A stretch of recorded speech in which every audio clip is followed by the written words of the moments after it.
प्रारब्ध के सभी दर्शकों को मेरा नमस्कार। मेरा नाम है संदीप आर के सिंह और आज हमारे साथ हैं आनंद रजक जी। आनंद सर, बहुत-बहुत स्वागत।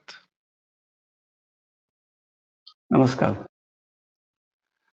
सर, आपसे कई दिन बाद जो है वापस हमारे दर्शक डिमांड भी कर रहे थे कि आनंद सर को लाया जाए वापस और आपके ज्ञान और उससे हम लोग काफ़ी समृद्ध होते हैं, इसमें कोई डाउट नहीं है।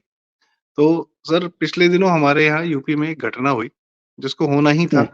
हुँ, हुँ, तो घटना यह कि मुख्तार का अंत हुआ, मुख्तार अंसारी का अंत हुँ, हो गया और उसके अंत होते ही तमाम मीडिया चूँकि उस मीडिया जो है सदैव माफ़िया को प्रोटेक्ट करने में या उसको माफ़िया को और बड़ा बनाने में उसका सदैव बहुत बड़ा योगदान रहा है। तो हुँ, मीडिया प्रस्तुत करने लगा मुख्तार को कि अरे ये तो अ, मसीहा थे, रॉबिन हुड थे, ये थे, वो थे, अपनी जनता के लिए ये करते थे, वो करते थे और फिर मैं एक लल्लन टॉप पे सुन रहा था, वहाँ उनका एक वामपंथी है सौरभ द्विवेदी का अ, दूसरा सिद्धांत करके लड़का है। वो हुँ, गाज़ीपुर पहुँचा और वहाँ वो कहने लगा कि अरे पूर्वांचल में बड़ी गरीबी थी, इस वजह से जो है यहाँ पे ये लोगों के काम कराते थे तो मसीहा हो गए। तो मुझे लगता है सर और मैं इस पे आपकी राय जानना चाहूँगा, मुझे लगता है आपकी जो बात आपसे जो हो रही थी कि पूरे पूर्वांचल की गरीबी का कारण ही मुख्तार थे, ऐसा हो सकता है? ऐसा हुआ होगा? कारणों में एक, देखिए पूरा जो प्रांत है या पूरा जो कहिए वो एरिया है पूर्वांचल जो है, कोई छोटा-मोटा एरिया नहीं है, ठीक है? तो इतने सारे पॉपुलेशन की गरीबी जो है, ये इतने सालों तक रहती है, उसका कारण शासन है, प्रशासन है और मुख्तार जैसे लोग जब मसीहा हो जाते हैं, तो उसका मसीहा होने का कारण क्या है? आप पूछते लोगों को कि ये मसीहा क्यों है? आपको 90% कारण यही मिलेंगे कि इन्होंने फला-फला आदमी मेरा काम नहीं कर रहा था, इन्होंने एक फ़ोन किया, हो गया। यहाँ पे ये नहीं हो रहा था। मतलब कहीं न कहीं कुछ न कुछ सरकारी कामों में कोई न कोई सरकारी व्यक्ति अड़ंगा बने बैठा था। मुख्तार ने फ़ोन किया तो हो गया। अब बात ये है कि इसने जो किया, क्या वो सही किया? सही किया तो वो सरकारी आदमी अपने पोज़ीशन का मिसयूज़ कर रहा था। उसे सुधारने की ज़रूरत है या फिर वो सरकारी आदमी सही था, इसने कानून तोड़ने में मदद की। कुल मिला के क्या है कि प्रशासन और शासन और प्रशासन मतलब पॉलिटिशियन और ब्यूरोक्रेट दोनों को इस बात को ध्यान देने की जरूरत है कि हमारे कारण जनता कितनी गरीब रहती है, ताकि ये ऐसे गुंडे जो है वो मसीहा बन जाते हैं, नहीं तो नहीं बनते। इतने साल गुंडे मसीहा बनने की कोई जरूरत ही नहीं है। गुंडे मसीहा बनते हैं, इसका कारण ये है कि दूसरा कोई गुंडा है, अगर किसी को कोई परेशान कर रहा है, किसी की जमीन हड़प ली है वगैरह वगैरह, तो दूसरा कोई गुंडा बड़ा है जिसके सामने मुख्तार लड़ा है, तो वो हो गया। वो भी तो मतलब वो क्यों बड़ा हो गया? पुलिस ने उसको मार क्यों नहीं गिराया? क्योंकि उस पर किसी का हाथ था। मतलब कुल मिलाकर ये गरीबी की जो जिम्मेदारी है, गरीबी का दोष जो है वो नेता और प्रशासन इन पर ही जाएगा। जी। और सर हमने तो यहाँ पूर्वांचल में या हमारे यूपी में हमने देखा कि ऑफ कोर्स जैसा आपने बताया कि एक समय में कांग्रेसी नेता लोग ये बाहुबलियों, लठैतों को अपने लिए इस्तेमाल करते थे, चुनाव जीतने के लिए, बूथ कैप्चरिंग के लिए, वोटिंग कराने के लिए। जब टीएन शेषन से पहले का समय, जब हार्डली 25-30% एक ही जी, एक मिनट, आपने कहा बूथ कैप्चरिंग, टीएन सेशन, यहाँ मैं एक मुद्दा बोल देता हूँ। अभी फिलहाल जो ईवीएम चल रहा है, अब ये जो लोग ईवीएम को दोषी ठहराने के लिए प्लेकार्ड लेके खड़े होते हैं, ये तो आजकल के लौंडे हैं। इनके बापों ने भी बैलेट पेपर से वोट नहीं किया होगा, क्योंकि 2004 से ऑल इंडिया ईवीएम आ गया, 20 साल हो गए। अब ये लड़के जब 18 के हैं, तो उनके बापों ने भी 2004 में वोट नहीं किया होगा, बशर्ते उनकी मैरिज एक एवरेज जो नॉर्मल एक्सेप्टेबल एज पे हुई है, तो इनके बापों ने भी वोट नहीं किया होगा पेपर वोट पे। और उसके पहले भी ईवीएम चालू ही था 2004 से, तो वो मतलब full scale all India implement हो गया। सर हमारी नहीं तो मम्मी लोग इसके पहले बताती देखिए, हैं। हाँ हाँ, मैं भी उसी जनरेशन का हूँ। तो मैं उस नहीं, वो लोग जनरेशन तो का हूँ जो मैंने खबरें पढ़ी है। मुंबई में नहीं होता था, लेकिन खबरें आती थी ना सब जगह से। यूपी बिहार एमपी वगैरह तो खास बदनाम थे। कोई जाता नहीं था वोट देने सर। बैलेट पेपर के हाँ टाइम में इतनी असुविधा थी कि कोई वोट देने जाता ही नहीं था। 25-30% की वोटिंग परसेंटेज होती थी। खैर हमारा मुद्दा वो हाँ। नहीं है। पर नहीं, एक पूर्वांचल मिनट, की गरीब जी मुझे इतना ही कहना है कि जो लोग कहते हैं कि बैलेट पेपर, तो बैलेट पेपर के साथ क्या होता था, क्या धांधलियां होती थी, लोगों को वोट डालने से रोका कैसे जाता था, ये आज के जनरेशन को मालूम नहीं है। अब अगर सब बंगाल पे नजर डालेंगे तो शायद पता चल जाए। हाँ, मतलब बंगाल के ईवीएम पंचायत होकर भी वहां, हाँ, ईवीएम होकर भी वहां जो है, जो हो जाता है, तो पता चलता है कि इनकी बदमाशी है, बाकी कुछ नहीं। बंगाल के राहुल पंचायत के गांधी ने चुनाव खुद, हाँ, नहीं नहीं, राहुल गांधी ने खुद भी पेपर बैलेट पे वोट किया है कि नहीं, मुझे डाउट है। खैर दैट्स अनदर मैटर। हाँ तो हम ये कह रहे थे हाँ। सर कि पूर्वांचल में जो रिसोर्सेज, सरकारी रिसोर्सेज, पूरा यूपी जो है once upon a time dependent on the money that comes from the government in forms of any project या कुछ भी। तो जो आपने बताया कि मुख्तार वगैरह को जब समाजवादी पार्टी ने ओन कर लिया, हम्म, या इस टाइप की पार्टियों ने ओन कर लिया, कि गुंडे बदमाश को जब ये लगा कि अरे दूसरे को क्यों जिताएं, खुद जीते जाते हैं, तो टिकट हम्म, जब इनको इस प्रकार की पार्टियों से मिल गया तो ये वहां जाके हम्म, मंत्री बन गए। इनका हम्म, रिसोर्सेज पे पूरा कब्जा हो गया। इनके इलाके में क्या प्रोजेक्ट आएगा, उस पे कितना पैसा कहाँ जाएगा, प्रोजेक्ट बनेगा कि नहीं बनेगा, उस पूरे रिसोर्सेज पे इन्होंने बैठ के कब्जा कर लिया। और उसमें से अगर दो चार बूंद अगर गरीबों पे ये टपका देते हैं कि ये लो भाई, अगर तुम्हारे नहीं, हाथ में कैश है तभी तो तुम किसी की बेटी की शादी में पैसा दोगे ना। हाँ, तो वो कैश कहाँ से आ रहा है? सरकार का सारा कैश तुम्हारे हाथ में यार, तुम्हें उस इलाके के भाई बादशाह हो। देखिए, यही होता था। जो जो रास्ता न होने के कारण आदमी यहाँ से वहां नहीं जाता था, अब नहीं जाता था तो व्यापार नहीं कर सकता था, व्यापार नहीं कर सकता तो पैसे नहीं कमा सकता था, तो इन पर डिपेंड रह के गरीब होता था और इनके तलवे चाटने पड़ते थे।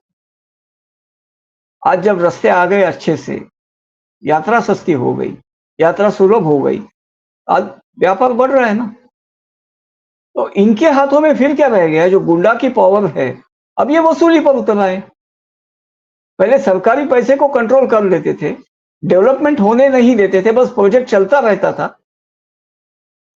5 साल के बाद 5 साल, 5 साल के बाद 5 साल। देखिए, ट्रॉट्स्की का एक बड़ा पुराना सिद्धांत है कि जब सरकार ही कमाई का जरिया है, तो आदमी अगर सरकार के कहने पे सरकार के कहने पे न चले, नेता के कहने पे न चले, तो भुखमरी उसके सामने पड़ जाए। ये हम देख रहे हैं। अब भुखमरी मतलब क्या है कि चूंकि ट्रॉट्स्की का रशिया जो था, वहां से कोई बाहर नहीं जा सकता था, अब यूपी बिहार से तो लोग बाहर जा सकते हैं, तो पूरा जो टैलेंट है वो भाग के भारत भर में भाग जाता है, और टैलेंट नहीं है वो भी भाग जाता है। आप एक बात बताइए, जो माइग्रेशन होता है, ठीक है, अब माइग्रेशन में आदमी जाता है, ऐसे वैसे किसी भी हालत में रह लेता है, ठीक है, वो सस्ते में रह लेता है। एक तो वहां के इकोनॉमी पे उसका वो डिस्टर्ब करता है, ठीक है, वहां का आदमी ये नहीं सोचता कि मुझे लोकल टैलेंट को काम देना है, वो देखता है सस्ता आ गया, वो करा लेता है काम।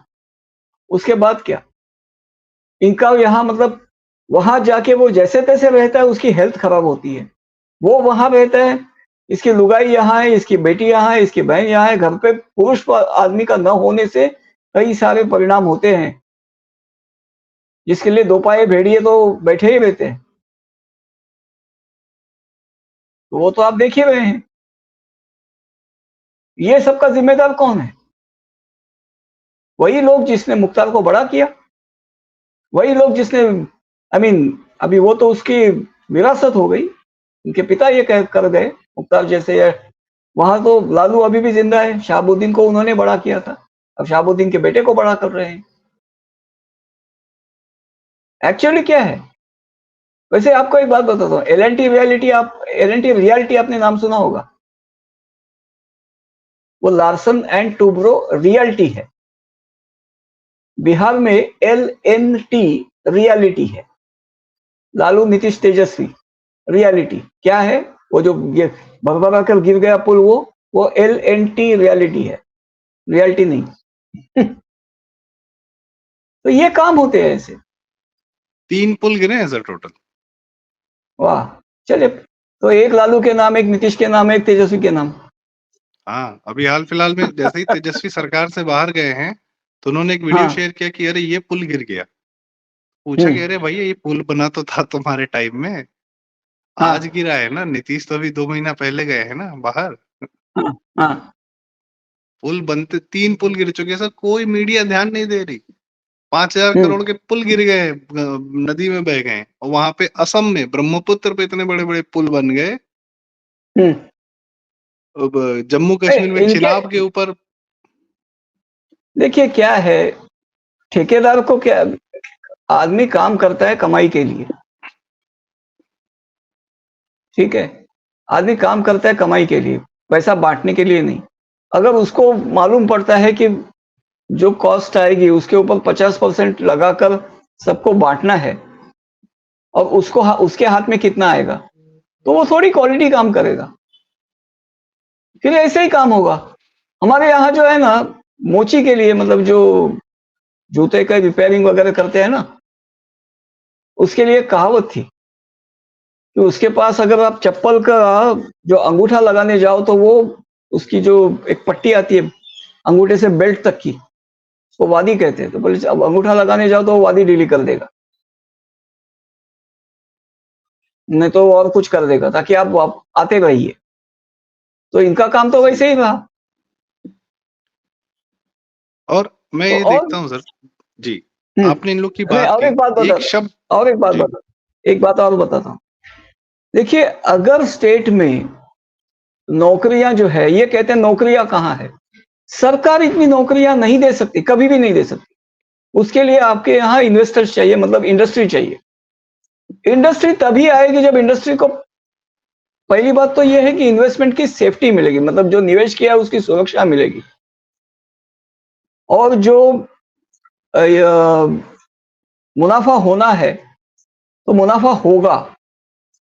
तो आपके लोग वहां आकर जाके, हमको इसने भेजा है, हम इसके आदमी है, उसके आदमी है, वो तो भाग जाएगा।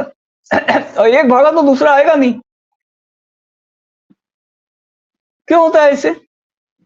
आज मैं वो बरेली में रबर फैक्ट्री है एक, उसमें एक बाघिन मिली थी।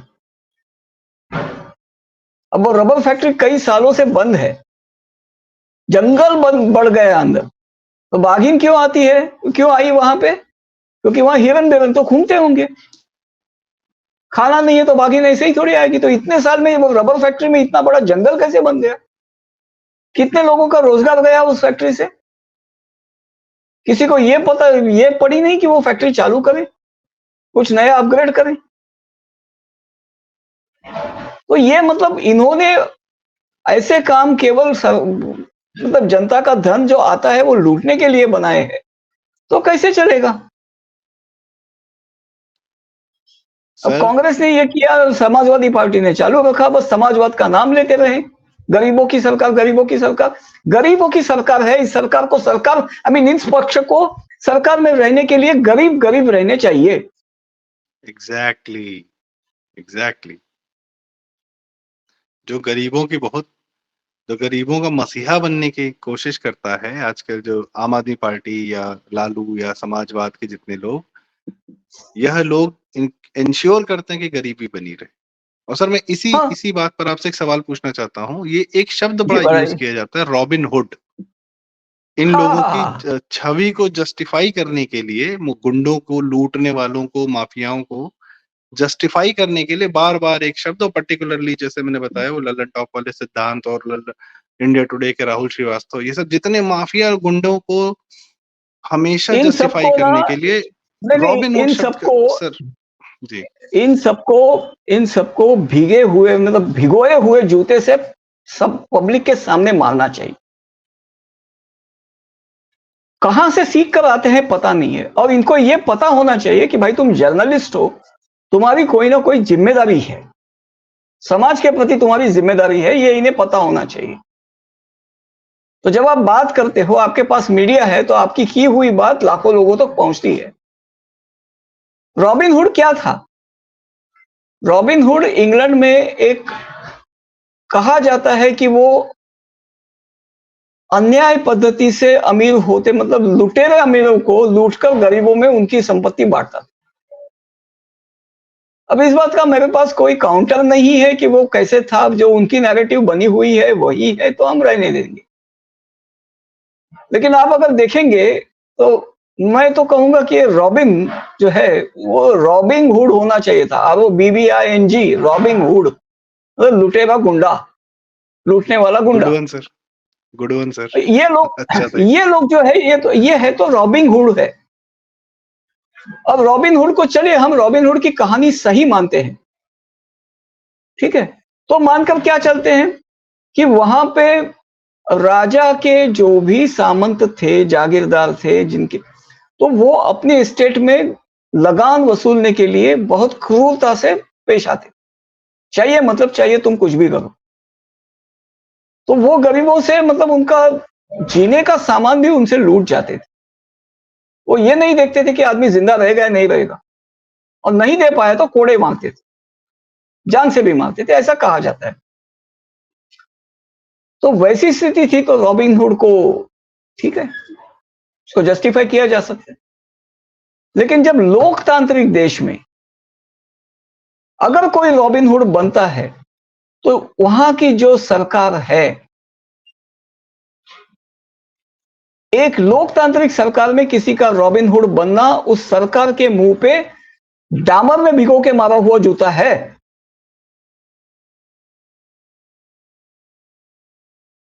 क्योंकि रॉबिन हुड तभी बन सकता है जब सरकार के लोग जो है वो अपना काम गलत ढंग से कर रहे हो। रॉबिन हुड की लड़ाई किसके खिलाफ थी? अमीरों के खिलाफ नहीं थी, उसकी लड़ाई राजतंत्र के खिलाफ। राजतंत्र मतलब राजा के जो प्रतिनिधि थे, जो सामंत थे, जमींदार थे, जो राजा के प्रतिनिधि कहलाते थे, उनका अपने अधिकारों का जो मिसयूज होता था, उसके खिलाफ रॉबिन हुड की लड़ाई थी। मतलब उसकी लड़ाई वहां के शासन प्रशासन के खिलाफ थी, अमीरों के खिलाफ नहीं थी। हमें ये फर्क समझना चाहिए। पर वामपंथ ने तो रॉबिन हुड की छवि जो बनाई है सर, वो यही बनाई कि वामपंथ अमीरों से का, लूट कर गरीबों को देता था। अमीर से लूटने का किसी को कोई हक नहीं है। अगर अमीर आपको गरीब रखकर अमीर नहीं होता, तो उससे लूटने का आपको कोई हक नहीं है। आप केवल एक लुटेरे हो जिसको फांसी पर टांगना चाहिए। यही आदमी को अपनी मेहनत से अमीर होने का हक है। क्योंकि आदमी अगर अपनी मेहनत से अमीर होता है तो अकेला अमीर नहीं होता। उसके उसका अमीर होने का जो प्रवास है ना, उसमें कई लोग संपन्न होते जाते हैं, तभी वो अमीर हो सकता है। जो भी आदमी अपने मेहनत से अमीर होता है ना, वो ऐसे ही अमीर नहीं होता।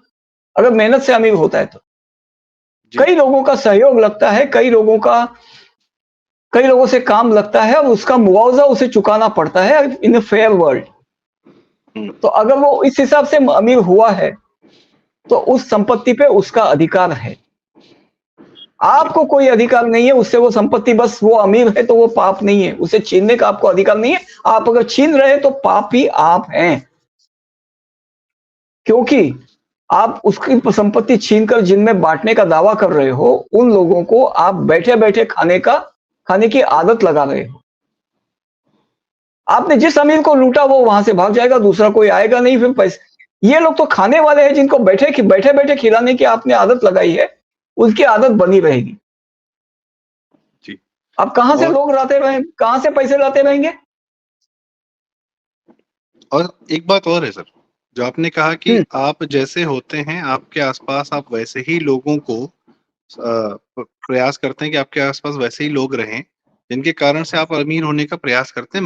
मेहनती आदमी मेहनती लोग चुनता है, और पैरासाइट्स और लूटने वाले जो है और लुटेरों को पैदा करते हैं।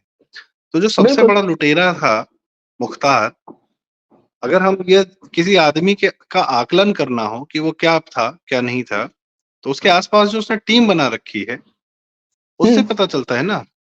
अब तुमने हम्म आसपास अपने यहाँ वही लड़के पाल रखे हैं जो शूटर हैं, जो गुंडे हैं, देखिए, मुख्तार जो और मुख्तार लूट। सबसे बड़ा लुटे तो मुख्तार सबसे बड़ा इसका लुटेरा मतलब है नहीं कि था। तुम खुद लुटेरे थे। जी। मुख्तार सबसे बड़ा लुटेरा नहीं था। जी। मुख्तार को पालने वाले लोग उससे बड़े लुटेरे थे।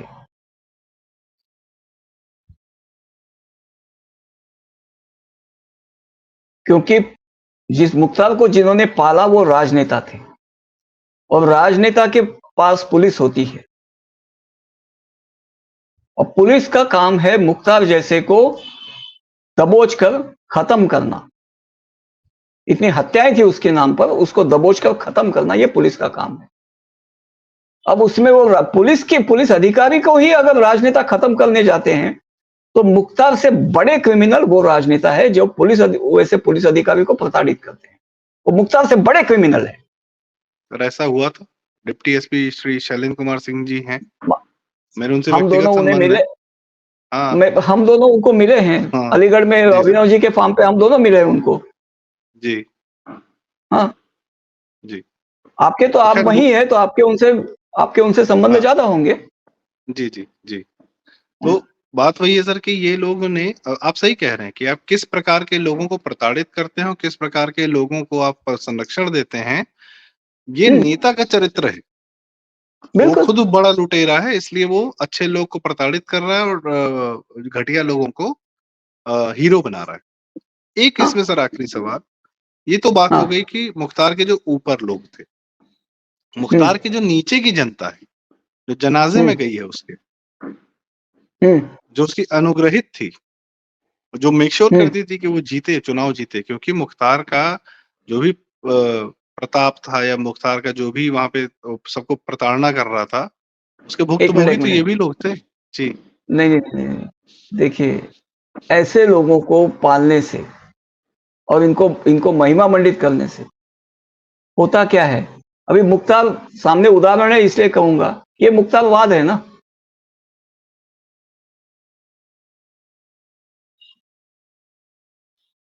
सब उसके जो गए थे उसके जनाजे में वो उसके मुरीद थे। अब ये मुख्तार नहीं, पीर मुख्तार बन गया। जैसे बहराइच में वो जो लुटेरा है, सालार सलार क्या है, गाजी। सालार गाजी। सलार गाजी। सालार गाजी।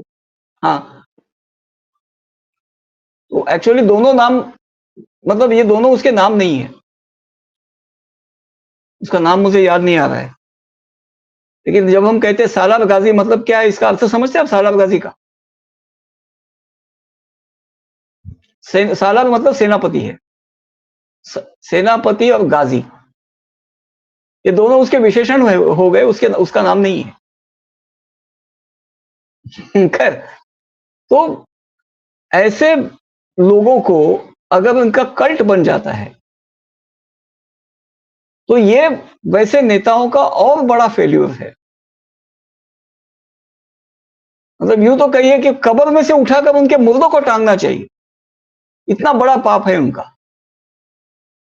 वो तो जल गए, उसका तो कोई कर नहीं सकते, लेकिन जनता को यह समझना चाहिए कि हमारे हालातों को जिम्मेदार ये लोग हैं।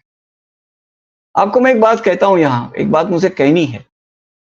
देखिए, ऐसे लोगों के वजह से यूपी और बिहार का विकास नहीं हुआ। उद्यम आए नहीं, इन्वेस्टमेंट हुई नहीं, रोजगार मिले नहीं, तो लोग यहां से भाग भाग कर दूसरे राज्यों में गए।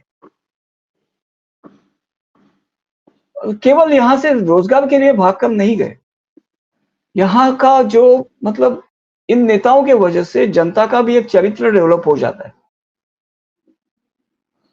ये गुंडई, थेथरई वगैरह, ये सब लोग, सब गुण जो है ये जनता में भी आने लगते हैं। एस्पिरेशनल हो जाता है।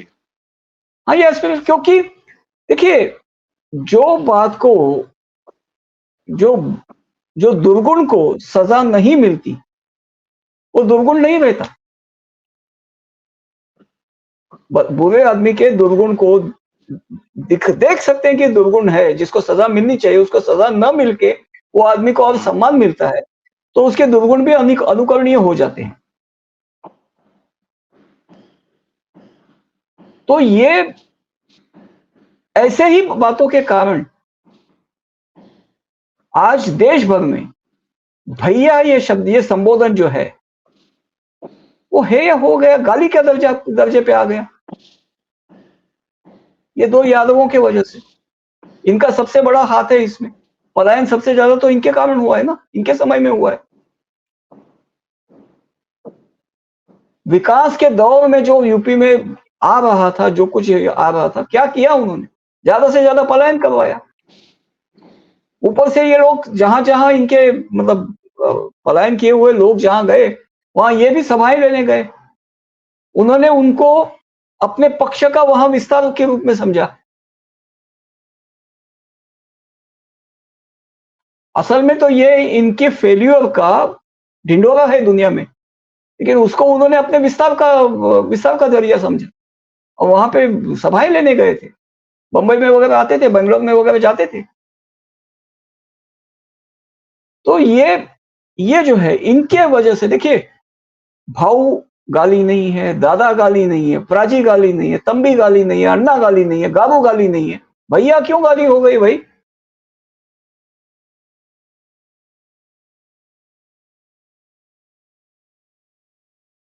कभी सोचा है आप लोगों ने इसके जिम्मेदार कौन है? ये वो लोग हैं जिन्होंने आपको राज्य से भगाकर दूसरे यहां जाकर दूसरे पे बोझ बनने को मजबूर किया।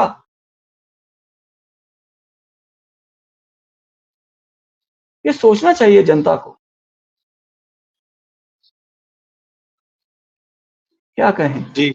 नहीं, नहीं, और सब अब तो थोड़ा बहुत भाग्य हम लोग का खुल गया है कि यहाँ योगी जी स्वयं मुख्यमंत्री हैं। और आपने बताया कि हाँ। बंद फैक्ट्रियों की चालू करने की बात, तो यहाँ पे सर स्कूटर इंडिया करके एक बहुत बड़ी फैक्ट्री थी। स्कूटर, हाँ। विक्रम, ऑटो, ये सब बनते थे और पूरे भारत भर में हम्म। सप्लाई होते थे। और समाजवाद हम्म। के अद्भुत प्रादुर्भाव के कारण वो स्कूटर इंडिया नाम की इतनी बड़ी फैक्ट्री बंद हो गई। हम्म। 20 साल बंद रही, वहां भी जंगल था, कानपुर रोड पे, मेन हम्म। लखनऊ कानपुर रोड पे। आज की डेट में सरकार के प्रयास से वहां पे अशोक लेलैंड का वापस से एक बहुत बड़ा सेंटर, हाँ, मैन्युफैक्चरिंग सेंटर ट्रकों का। हाँ, स्कूटर इंडिया तो चालू होके कोई फायदा नहीं ना, आज तो वो प्रोडक्ट आउटडेटेड हो हाँ, गया। मतलब पॉइंट इज की the same space, the same land has been हाँ। हाँ। rejuvenated for other purpose. ठीक है। Similarly there was a company called Uptron, TV बनता था सर यूपी में, हाँ। हाँ, बिल्कुल बिल्कुल। वीडियोकॉन, और उससे पहले टीवी बनता था, यहाँ का टीवी जाता था बाकी जगह। जब पैनासोनिक, सोनी वोनी कोई नहीं आता था, तब यूपी में अपट्रॉन नाम की टीवी बनती थी। उसके हम्म। ऑफिसेस थे, उसके यहाँ पे थे, सब बंद हो गया। वही हाँ। इनोवेशन यहाँ हो सकता था, सब कुछ हो सकता था, पर नहीं, समाजवाद आ गया। तो जो काम कर रहा है उसको लात मार के भगाओ, और गरीबों को गरीब हम्म। रखो। जो हाँ। तनख्वाह बांट रहा है उसको भगा दो, और हम्म। गरीबों को गरीब रखो, तभी वो स्वयं मसीहा बन सकते थे। कि रिसोर्सेस बिल्कुल। जो हैं हाथ में, सरकार के रिसोर्सेस, उसको हम थोड़ा हम्म। थोड़ा करके जनता को ड्रॉप करके, एक तो पहले तड़पा दो, प्यासा मार हाँ। दो, फिर थोड़ा सा पानी दो, तब जनता के ओ ये तो मसीहा है हमारा। हाँ। ये माहौल इन दो कौड़ी के मसीहाओं ने बना के यहाँ रखा। हाँ, गरीब को गरीब क्योंकि बनाए रखा, पूरे। सबसे पहले इन्होंने टॉर्चर किया। एग्जैक्टली। टॉर्चर करके, मतलब टॉर्चर करने के बाद उस पर यूं होगा कि टॉर्चर जहां किया है वहां उसके उसके तरफ एक थोड़ी मलहम मलहम की छोटी ट्यूब फेंकी, तो बोले कि ये तो मसीहा ही है, ये तो हमारा 100 लोग रहम को है। 100 लोग को टॉर्चर किया, 5 लोगों को ट्यूब दी, हाँ। और 100 में से 20 या 25 भाग गए दूसरे प्रदेश में। हम्म। बाकी जो है यहाँ गरीबी में जी रहा है। और 5-10 लोग जो है, ओ मसीहा हैं भैया तो हमारे। अरे भाई, आप एक बात समझिए, जो माइग्रेशन आपके यहाँ से हुआ है, आप आप्रवास है, जो भी कहें, आव्रजन जो भी कहें आप, जो लोग जी। वहां यहाँ से भागे हैं, ठीक है, अब उनके घरों का क्या, उनकी फैमिलीज का क्या, उनकी पत्नी का क्या, उनकी बेटी का क्या, उनकी बहन का क्या। घर में पुरुष का एब्सेंस जो है ना, बहुत सारी परिणाम करता है। सब परिवार टूटे हैं। मैं कह रहा हूँ कोई हाँ, पति पत्नी यहाँ से माइग्रेट करके, यहाँ पे बूढ़े माँ बाप मैं जानता हूँ सर, यहाँ बूढ़े माँ बाप अकेले रहते हैं क्योंकि बच्चों को वो बाहर तो जाना है। पड़ा, नहीं यहाँ नहीं, शिक्षा नहीं। हाँ हाँ आप जो कह रहे हैं वो भी सही है, आप जो कह रहे हाँ, हैं वो भी सही है। आदमी गया बाहर काम करने, वापस आ रहा है, यहाँ परिवार को किसी तरह पैसे दे रहा है, फिर चला जा रहा है, और औरत और बच्चे यहाँ अकेले पड़े हुए। ये हम्म। भी इन्हीं मुख्तारों की देन है। यही मुख्तार, यही नहीं, अतीक। मुख्तार नहीं, मुख्तार अतीक को देखिए, मुख्तार अतीक वो है, वो ये नहीं, वो कीड़े हैं मुलायम जो सिंह की कीचड़, देन नहीं है, नहीं, ये इनको। मुलायम सिंह की हाँ देन है। हाँ हाँ हाँ। इसमें हम जिसको, जो शीर्ष पे बैठा है, ये जो ये पाल रहा था इनको। ये साइकिल के पहिए है भाई, या हम्म। पहियों के, ये जो क्या पहियों में क्या लगते हैं वो, स्पोक्स। तीर, स्पोक्स। स्पोक्स, स्पोक्स, नहीं हिंदी में क्या कहते हैं उनको, यहाँ तीर कहते हैं। तो वो हम्म। जो तीर लगते हैं पहियों में, ये उनके तीर हम्म। है, या ट्यूब है, जो कहिए। हम्म। उस साइकिल को गतिमान रखने के लिए इनकी जरूरत पड़ती है। हम्म। हैंडल तो जिसके हाथ में, जो सीट पे बैठा है, असली दोषी हाँ तो वो है। हाँ बिल्कुल। सर वो नए पहिए ढूंढते लाता है। टायर फट गया तो नया पर नया टायर ले आया, ट्यूब रिप्लेस और करके, तो ये सब हर इलाके में एक नया पहिया है। पश्चिम हाँ में याकूब थे, कोई बुंदेलखंड में भी कोई था, मुन्ना बजरंगी थे, ये सब थे। गोरखपुर में हरिशंकर तिवारी वगैरह हुआ करते थे। तो हाँ पूरा हाँ हर जिले में एक माफिया बैठा रखा था सर। योगी जी ने कितना हाँ, मतलब मेहनत से पूरा माफियाओं का, हर जिले में एक माफिया है सर, यूपी में तो। हाँ हाँ, बिल्कुल हाँ। खैर, तो बड़ी अच्छी चर्चा रही सर, ये कारण जानने का कि इन लोग का इम्पैक्ट क्या रहा हमारे प्रदेश पर, हमारे लोगों पर, हमारे आसपास पर, हमारे जीवन पर। तो ये हाँ जानना बड़ा जरूरी था, और इस चर्चा के माध्यम से मुझे लगता है ये बात थोड़ी सी हम लोग को भी मुझे भी समझ में आई, और हमारे दर्शकों को भी पता चली होगी कि ऐसे लोगों के बढ़ने से इम्पैक्ट क्या हाँ होता है, और ये जरूरी है कि बिल्कुल ऐसे लोग को बढ़ने से पहले ही नष्ट करने का सारा प्रयास किया जाए। और सबसे पहले उसके लिए जरूरी है कि सत्ता में सही लोग आए। अगर ये लोग लड़ते भी हैं इस आए। प्रकार के लोग चुनाव, तो उनको न हम्म, जीतने दिया जाए। खैर, जितना हम लोग बिल्कुल। का प्रयास है वो हम करते रहेंगे। तो आनंद सर, बहुत बहुत धन्यवाद हमें आज समय देने के लिए। और इस जरूरी बात पर, इस घटना, जो भी घटना हुई है, मिट्टी पड़ गई इस पे, इसके हम्म इसके इम्पैक्ट पर, कि ये था तो क्या कर रहा था, और इसका हम्म। असर क्या पड़ा पूरी जनसंख्या पर, एक बड़ी जनसंख्या पर। तो हाँ, आनंद सर, क्योंकि बहुत बहुत देखिए धन्यवाद। आज, जी। नहीं नहीं, आज के तारीख में मुख्तार कैसे मरा वगैरह वो चर्चा का विषय नहीं है। मैं इतना ही कहूंगा कि आप उसका चेहरा अगर देखें, तो चेहरे पे जितनी चर्बी थी, और जो उसका खाना रहा है, और जो लाइफस्टाइल रही है, उसमें मरना कोई बड़ी बात नहीं है। गैस अगर होता है आदमी को ना, मेरे एक मित्र थे, मतलब कलीग थे, मेरे सहकर्मी थे, उनके पिता को, मतलब वो मुझे कह रहे थे कि उनको उनके वैद्य ने बताया था कि तुझे जो गैस है, तो इस तरह से सोया कर, नहीं तो एक ना एक दिन तेरे तुझे नींद में ही तेरा गैस तुझे ले जाएगा, हार्ट अटैक आ जाएगा। और वो आदमी वैसे ही गया।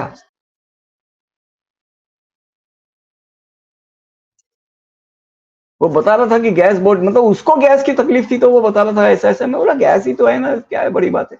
नहीं, बोला गैस बहुत डेंजरस है, मेरे बाप की जिंदगी ऐसी ही गई, मेरे बाप की लाइफ ऐसे ही गई। तो इसको आप देख रहे हैं, इतना मुंह फुला हुआ था, डबल मुंह हुआ था उसका। और कहीं अब खाना कैसे होता है, एक्सरसाइज कुछ नहीं तो ऐसे ही होगा ना, कौन सी बड़ी बात है। इनको तो बस निमित्त चाहिए सरकार को ये करने का, बोलेंगे ही। हम्म। नहीं सर, इन लोग का खान पान जो है, अब भाई, जब तक पंजाब तक की जेल में, रोपड़ जेल में थे, तब तक तो डेली जो है मस्त चिकन मटन सब कुछ इन लोग का चलता था। यहाँ लखनऊ जेल में थे, कहीं भी थे, तो बकायदा जो है खानसामे बैठे हुए थे, डेली बन रहा था, दरबार चल रहा था। जब शुद्ध सात्विक भोजन जब योगी जी ने दिलवाना शुरू किया, तो वेज खाना जो है, डेली जो नॉर्मल दाल चावल मिलनी चाहिए, जो खाना चाहिए, वो नहीं पचा, और उसमें निपट गए। ये रही नहीं आज नहीं, की बात। और जी, इतने सालों का कचरा जमा है तो वो कहीं ना कहीं तो निकलता है। हाँ सही बात है। तो खैर ठीक है। हाँ।